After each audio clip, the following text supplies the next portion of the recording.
இலவசம் என்பது வளர்ச்சி திட்டம் இல்லை, வீழ்ச்சி திட்டம் என நாம் தமிழர் கட்சியின் தலைமை ஒருங்கிணைப்பாளர் சீமான் விமர்சித்துள்ளார்.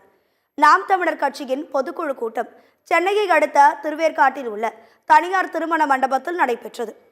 இதில் சிறப்புரையாற்றிய சீமான், இலவசம் என்பது வளர்ச்சி திட்டம் இல்லை, வீழ்ச்சி திட்டம், கவர்ச்சி திட்டம் என்று கூறினார். திரை கவர்ச்சி ஒரு மதமாக மாறி நிற்கிறது என்று கூறிய அவர், இறை வழிபாட்டை விமர்சித்த கட்சிகள் திரை வழிபாட்டை போற்றி விடுவார்கள் என்று கூறியுள்ளார். நல்ல கண்ணு யாரென்று தெரியவில்லை, ஆனால் நடிகர் நாடாள தயாராகிவிட்டார் என்றும் கூறியுள்ளார்.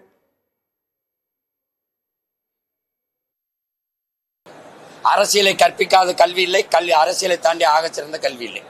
விட்டு சினிமா பேசலாம், அரசியல்வாதி வரக்கூடாதுன்னு கல்லூரி விழாவுக்கு நடிகர், நடிகை, இயக்குனர், அங்க மேடையில எந்த எழுச்சி இதுவும் கிடையாது. மொழி சார்ந்தோ, நிலம் சார்ந்தோ, வளம் சார்ந்தோ, பண்பாடு சார்ந்தோ பாட்டு இருக்காது. திரைப்பாட்டு, அதுக்கு நடனம். இறை வழிபாட்டை விமர்சித்த இந்த கட்சிகள் திரை வழிபாட்டை போற்றிடுச்சு. கதாநாயகன் வழிபாடு கடவுள் வழிபாட்டை விட மேலானதுன்னு கட்டமைச்சிருச்சு. அதனால என்ன ஆயிருது, நல்ல கண்ணு யாருன்னு தெரியல, நடிகர் நாடாளருக்கு தயாரா இருக்கு. அப்புறம் அப்ப எதை நோக்கி இந்த நாடு நகருது? எப்படி பார்த்தாலும் இலவசம்ங்கிறது வளர்ச்சி திட்டம் இல்லை, அது வீழ்ச்சி.